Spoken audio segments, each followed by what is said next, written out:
Please rise for a moment of silence.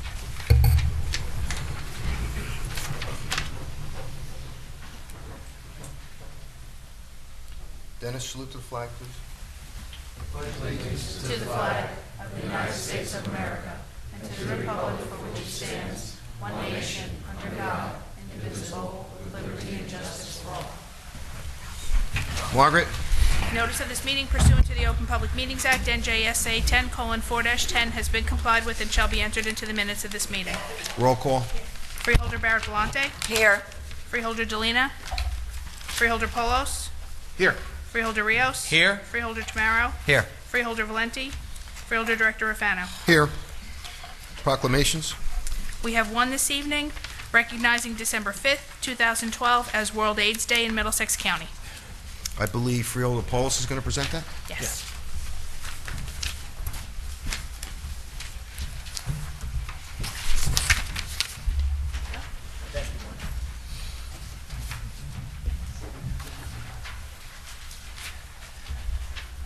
Is Polly with us tonight? Yes, I am. Hi, Polly. Come on up and join us, please. And if there's anyone else with you who'd like to join us as well, by all means. I'm actually making this presentation tonight on behalf of my colleague, Blanquita Valenti, Freeholder Valenti, who could not be here, who normally would be doing this presentation, so I will do the best that I can to pinch hit for her. Welcome, ladies. Tonight we are doing a freeholder proclamation to recognize World AIDS Day, which was first recognized in 1988. And it was recognized to really show support for those who have suffered, those who have lost their lives over the 20-some-odd years that this disease has been recognized through this program. You wonder, though, when you think globally, and there's that expression when you think and act globally and you act locally, think globally and act locally. You wonder what the impact of AIDS and HIV is on our community, on our county, and on our state. Tonight, Polly represents the Ryan White Foundation, which was established back in 1990 or so through federal legislation. And it's interesting to know, we've used the word Ryan White, and I'm not too sure how many people really know who Ryan White was. It's important to understand who Ryan White was to understand about this proclamation. This was a 13-year-old boy from Kokomo, Indiana, right in the heart of the United States, who was diagnosed with AIDS, who was refused access into school. And his mother and family supported him. Local legislators finally did. It became a movement, a national movement, to get this child back into school, to realize that he was really no different than anyone else. He simply had a disease that had to be treated. He passed away 5 years later when he was 18, a couple of months before the federal legislation was finally adopted that now bears his name. It's been such an important piece of legislation, it's been reauthorized 5 times since. You know how hard it is to get money out of the federal government. So needless to say, they have full faith and confidence in Ryan White. It's important to know that in our state we have, I think by the last census, about 35,000 people who had HIV or AIDS. In our own county, we have more than 2,500. So it is a worldwide issue, but it's something that affects us right here at home. Could affect, hopefully, God forbid, your family, your neighbors. Someone could be infected with it that you don't even know, that could live right next door to you. So it's important that we recognize it. It's important that we keep treating it. It's important that we keep putting resources into it. And it's really important for the great work that you do through your foundation. So on behalf of the Board of Freeholders, I'd like to present you with this proclamation. And again, congratulate you and thank you for the fine work that you continue to do. And if you'd like to say a few words, by all means. Good morning, everyone. Evening. Thank you for having me. The AIDS epidemic is rising, but it's also stabilizing because the medicines work. But a lot of people think because the medicines work that we can, we'll live longer. But when we get medicines, and like if I catch a cold, I have to get something, and I may get 6 side effects from it. So it feels like, why should I take this? But I have to take it in order for it to work. But I have to deal with those 6 side effects. So people want to know why so much money is given. That's one of the main reasons right there. Because you don't see the 6 side effects. You don't see the extra stuff that jumps on that's not planned. Because it's never planned, it just happens. And we just have to be very careful on what we do, how we communicate with people. Like if I'm on a bus and I hear somebody coughing and they're near me, I have to really move. I have to move, and I usually keep a scarf because any little germ could really hurt me. And a lot of people are afraid of us, but it's actually the other way around. We can get more sicker from you than you can ever get from us. And if you're on medications, you're not passing it. I'm on medication, so I'm not passing it. Well, and that's the key, not to pass it. And like I said, we're in the life-saving business, so we have to take our medicines. We appreciate everything that you all do here as well, and we thank you, and I thank you on behalf of the Planning Council. Thank you. Thank you.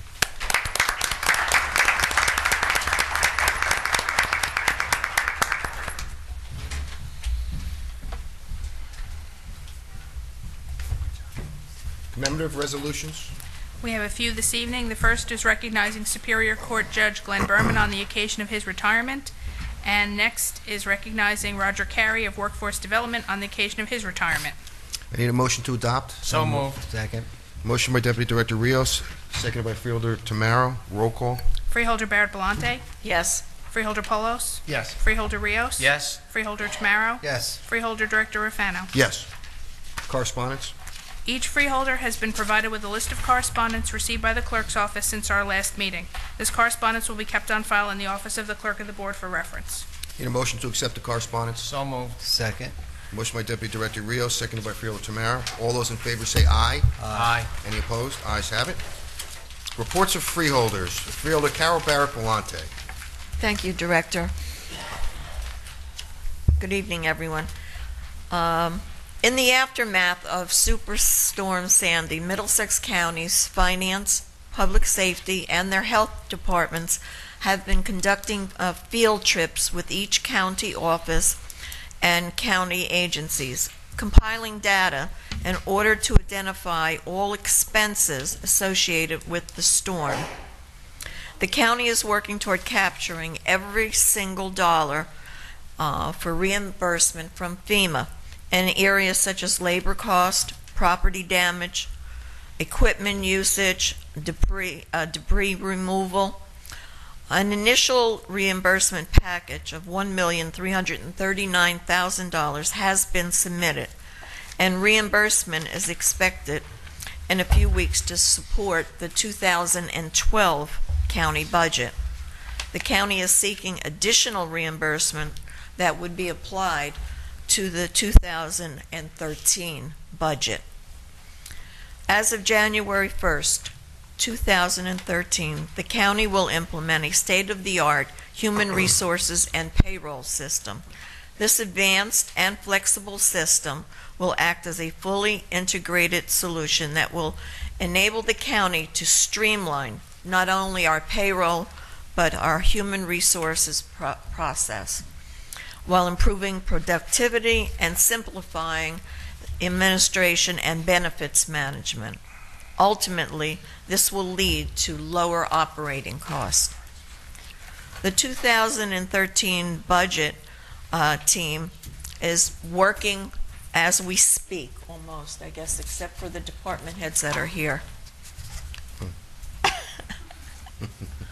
Are you working as we speak? Okay, good. I think everyone, he's holding his head already. All budget requests have been processed and reviewed with each county department head, and we're looking forward to formally introduce the budget in early 2013. Thank you. That's my report. Thank you, Freeholder. Freeholder H. James Paulos.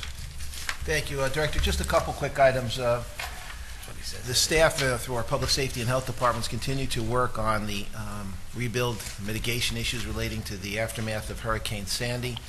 There have been a series of meetings that have been held, information which has been circulated to communities, and I want to take a moment not only to compliment our staff for the great job that they've been doing in trying to get the word out and information out to communities and community leaders and residents about the availability of funds, the FEMA application process, helping to facilitate that. But I'd also like to compliment the state and federal folks who have been down at our EOC helping with these operations over the last few weeks. and also to compliment the local leaders.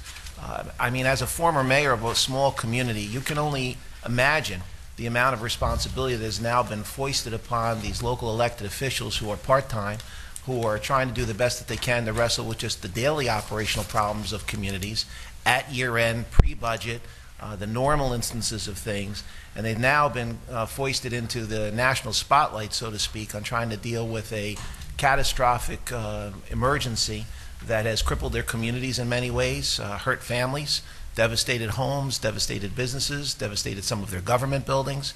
So it's an enormous task for them to undertake. And they've really been doing a yeoman's job trying to pull their resources together through their professional staff, depending in large part sometimes with what the county can do by way of assistance and facilitation. And I can tell you that the county continues to be completely supportive of those initiatives.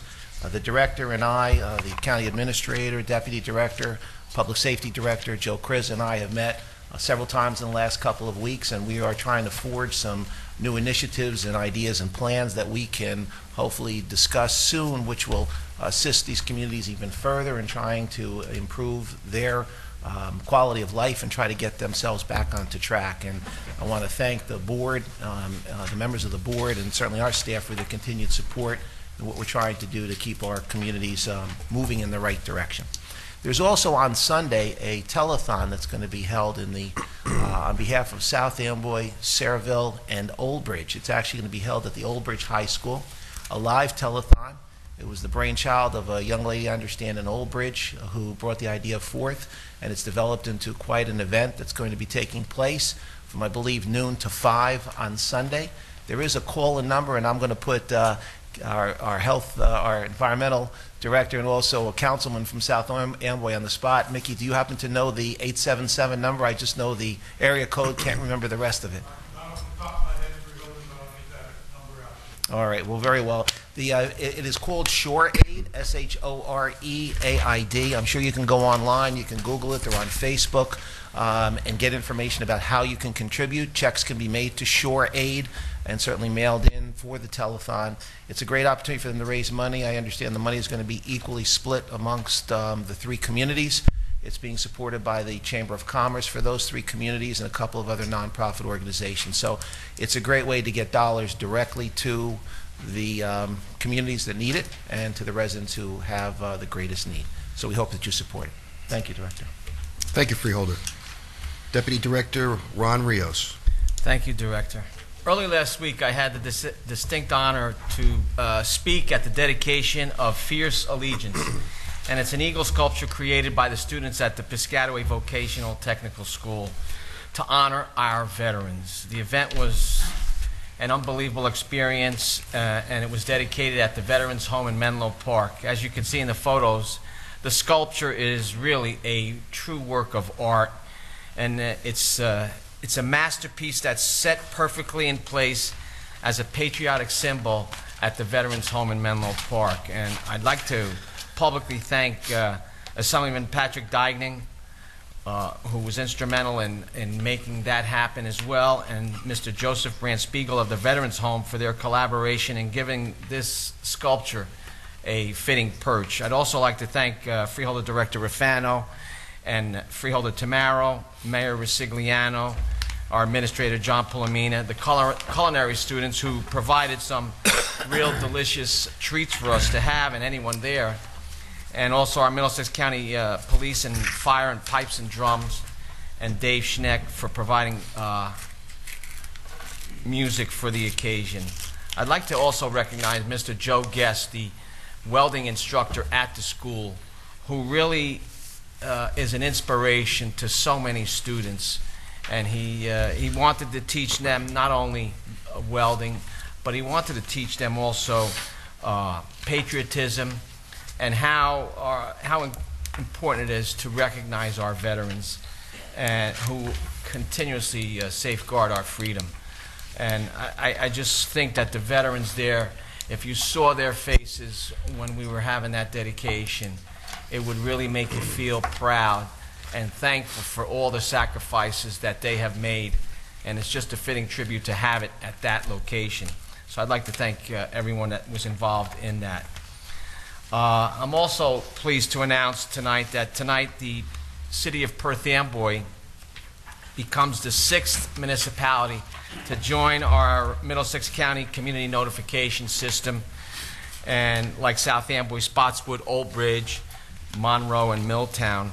And it's our notification system where everyone can get important messages to their homes or their cell phones in case of an emergency or any kind of other important messages that the city may deem necessary.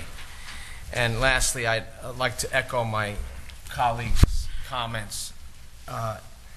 In Hurricane or Superstorm Sandy, throughout that whole ordeal, it made me really feel proud and thankful for all our staff, everyone that was involved in working on that whole process, because it takes a lot of work, a lot of time, a lot of dedication, a lot of sleepless nights, and also the volunteers that helped out. And granted, some people may say that our staff and different department heads and directors are getting paid, but they put their heart and soul into it, all our employees, and even the volunteers as well, people that are in OEM, because it showed the true meaning of America, how people respond when people are hurt and down. I've taken tours around different locations throughout the county, and it's really sad to see that some of these people, not just in Middlesex County, all over, that they don't even have homes to go to, and they're going to have the holidays coming up. So I just ask everyone to keep them in your thoughts and prayers, and any time that anyone could help, like in the telethon that Freeholder Polis just mentioned, any way anyone could help, it would be greatly appreciated, because I have a home to go to every day, but some people don't have that luxury, that things that we take for granted. So just keep them in your thoughts and prayers. And that concludes my report, Director. Thank you. Freeholder Charlie Tamara. Thank you, Director. I don't know if we can ever speak enough about, Superstorm Sandy and give out enough information so everybody's informed about, what help is out there. So I may be repeating myself from the last meeting, but you need to get this information out there, and the people who are watching, if they need to learn, who to go and who to see. For FEMA, homeowners, renters, businesses of all sizes, and some nonprofit organizations can register online at any time with disasterassistance.com or by calling 800-621-3362. For disaster unemployment assistance, it's available to self-employed residents or individuals who worked in New Jersey and are unemployed as a direct result of Hurricane Sandy. You can call our workforce development program at 732-745-3970. The Small Business Association provides a low-interest disaster loans to homeowners, residents, businesses of all sizes, and private nonprofit organizations to repair or replace real estate, personal property, machinery and equipment, inventory, and business assets that have been damaged or destroyed in a declared disaster. For more information, please visit their site, sba.gov. It's a very easy website.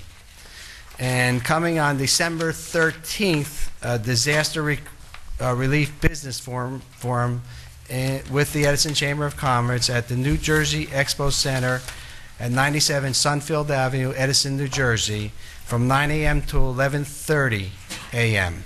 On behalf of the Middlesex County Board of Chosen Freeholders and Chair of Business and Development Education Committee, I will provide the opening remarks at the Business Forum, where Middlesex County and local businesses transition team of experts from FEMA and SBA will provide a step-by-step instructions for all available resources, all types of loans and resources available. No admission and advance registration is required. Please call 732-738-9482. And with our Cultural and Heritage Commission, I had the opportunity to record a program that was taped a couple weeks ago and will be on our local Cablevision, and Comcast in our 25 municipalities. I recorded this with Anna Ashkanis. We spoke about Cornelius Lau House and all the services and programs offered without charge, courtesy of the Board of Chosen Freeholders. We spoke about East Old Town Village and how it came to be. The museum and village are excellent places to visit over the holidays and to bring holiday guests. Don't forget, we're open 6 days a week, including Sunday afternoons. At the Cornelius Low House Museum, and the current exhibition is Lights, Camera, and Action in the History Film of New Jersey, which not many people know that New Jersey was the birthplace of film, not Hollywood. That will be going on until December 31st. Don't miss the last chance to see it. And for Middlesex County educators who bring their students to the film exhibit, we have a special treat funded entirely by a grant. It's called Workshop in a Box, and it's an old 16-millimeter film canister. And if you don't remember those 16-millimeter films, especially in school, because I was head AV and we had a lot of those things. There's a information focused on education about the history of film. You receive a CD about Thomas Edison's films made possible by agreement with the Library of Congress, and a copy of Edison's film, The Great Train Robbery. An instruction sheet for science activity and the kids can do in the classroom, and many more fun things. And just an update on the Middlesex County Greenway. I asked Mr. Aldenier to give me some information because some people are asking me about it. And first of all, we're very thankful that the Middlesex County Greenway suffered very little damage from Hurricane Sandy. With the recent string of nice days, we have been pushing towards the final completion of this project. Since the opening of the Greenway in September, there were 2 outstanding items being addressed. The first item, construction of the trail entrance on Main Street in Metuchen, is well underway. The entrance brings trail users from the Greenway up 31 feet to street level. The steel superstructure is already in place, and the framing is well underway. When complete with decking, this entrance will allow Greenway users direct access to the shops and businesses along Main Street and Amboy Avenue in downtown Metuchen. Second, the work is almost complete along the Greenway and Route 1 on the east side overpass in Edison Township. Additional layers of pavement have been already added to the path, providing a safer route for Greenway users. Grading and fencing still remain for this portion, and when complete, will alleviate any concerns that approach the pedestrian bridge. We all know that there was an issue with water over there, so once that's completed, that will all go away. Mr. Rios, Freeholder Rios spoke about the Eagle at the VA hospital. If you get an opportunity, just stop by there and take a look at this Eagle. It is awesome. It is one heck of a project that our Votech schools put together and constructed, and it's truly amazing, and it couldn't be in a better place than right there. And I want to thank Ron and our superintendent of the schools for working together with the VA hospital to accomplish that. You did a fabulous job. And go Giants. Thank you, Freeholder. Okay, Nikki, resolutions to be added? Yes, Director. There are 3 resolutions that are to be added onto the consent agenda and to be voted on together. They are 12-2156, entitled Authorize the 2009-2012 Labor Agreement with the Middlesex County Corrections Officers, PBA Local Number 152. Resolution number 12-2157, entitled Authorize the Approval of a Memorandum of Agreement and to authorize the Freeholder Director to execute a conforming 2009-2012 labor agreement with the Middlesex County Sheriff's Officers, PBA Local Number 165. And lastly, Resolution number 12-2158, entitled Authorize the 2009 through 2012 labor agreement with the Middlesex County Prosecutors Superior Officers Association, PBA number 214 SOA. Need a motion to add those to the consent agenda? So moved. Second. A motion by Deputy Director Rios, seconded by Freeholder Polos. Roll call. Freeholder Barrett-Belante. Yes. Freeholder Polos. Yes. Freeholder Rios. Yes. Freeholder Tamaro. Yes. Freeholder Director Rafano. Yes. Resolutions to be amended? There are none. Resolutions to be held? There are none. Resolutions to be voided? There are none. Okay, at this point in time, I'd like to open to the public for discussion on any resolutions on the agenda. Anyone from the public on any Resolutions on the agenda. Hearing no public comment, I move to close the public portion. Second. Motion by Freeholder Tamaro, seconded by Deputy Director Rios. All those in favor say aye. Aye. Any opposed? Ayes have it. Does any freeholder have any resolution to be removed from the consent agenda and voted on separately? I do, Director. I have resolution number 12-2134. 2134. I have 2088. Okay. Anybody else? Which one's the bills list, Director? That's 2088, Okay. freeholder. Okay. I need a motion to adopt the consent agenda. So moved. You want to recite that for us? Yes. A motion is in order to adopt the consent agenda consisting of resolution numbers 12-2080 through 12-2158 and resolutions 12-2134 and resolution 12-2088 to be voted upon separately. So moved. Second. Motion by Deputy Director Rios, seconded by Freeholder Polos. Roll call. Freeholder Barrett Blante. Yes. Freeholder Polos. Yes. Freeholder Rios. Yes. Freeholder Tamaro. Yes. Freeholder Director Rafano. Yes. Now, the separate agenda items. We need a motion to accept Resolution 2088. So moved. I need a second. Ronnie? I can't second. He can't. I Okay. can't second it because No, I'm not voting. that's 2088. We're going to do them individually. So you're voting on 2088 Yes, now? that's it. Yes. I need a second. I can't second it because I'm not voting, correct? No, you're not voting on 2134. I'm sorry. I apologize. Second. Okay. Motion I'm out to by lunch. Freeholder Paulo, Too much second by vacation. Deputy Director Rios. still On after Resolution shooting like 2088. Roll call. Freeholder Barrett Blante. Yes. Freeholder Polos. Present not voting. Freeholder Rios. Yes. Freeholder Tamaro. Present not voting. Freeholder Director Rafano. Yes. Now on to Resolution 2134. I need a motion. So moved. I need a second. Second. Motion by Freeholder Paulos, seconded by Freeholder Barrett Volante. Roll call. Freeholder Barrett Blante. Yes. Freeholder Polos. Yes. Freeholder Rios. Present, not voting. Freeholder Tamaro. Yes. Freeholder Director Rafano. Yes. Director, before you open up the public part of the portion meeting to this evening, I forgot to say during my freeholder remarks that on Resolution 2109, no, is it 2109? Let's get the right resolution. Yeah, 2109. It was a resolution for, yes, that was a resolution for the signalization of Woodbridge Avenue, Gurley, and Trenton Avenue.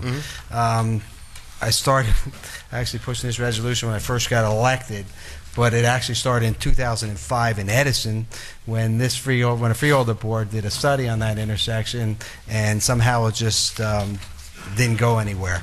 But I truly want to thank our engineer, John Reiser, for working together with Edison Township and our administration to move this light forward, and finally we'll be cutting a ribbon and putting a light there that was long overdue to be constructed there, and I want to thank them for doing that. Thank you. Thank you, Freeholder. Now, at this point in time, I'd like to open the meeting up to the public on any item. Anyone from the public on any item? Yes, sir, Mr. Stewart? Remember, there's a 5-minute rule.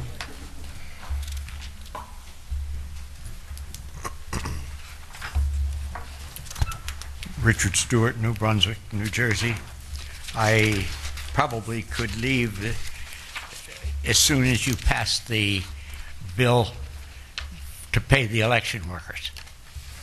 That's the most important bill on the agenda. Also, I want to commend the Freeholder Director for the change in County Council. This one is much more attractive. We did it just for you, Mr. Stewart. She probably won't yell at you either. And make this up. And I want to say that no one is happier to see Judge Berman retire. I'm just sorry that he didn't retire before he handled a case that ended up with a student being murdered. Let me come to something else, though, that is fascinating me, and maybe this august body of politicians can tell me. I've been listening for 4 years to the fact that the government has no money. The government has no money. The government has no money. And now some of the people who have been saying that for 4 years are racing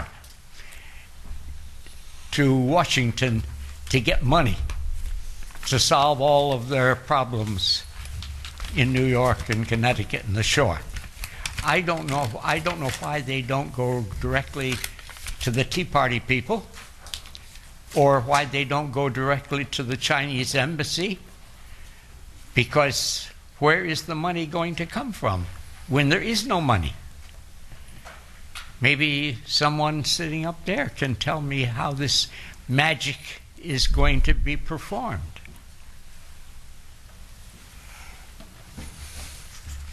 I think they're finding a way, or finding a way to find the money, because it's desperately needed to help the recovery efforts in the states you just indicated, particularly New Jersey. Oh, it's going to be found. Yeah. Even if we have to borrow some more from China, which is what the other people insist is where we get all of our money. I think the Chinese will be generous. I like the Chinese. Thank you. Anyone else from the public? Motion to close. Second. Motion by Deputy Director Rios, seconded by Freeholder Tamara. All those in favor say aye. Aye. Any opposed? Ayes have it.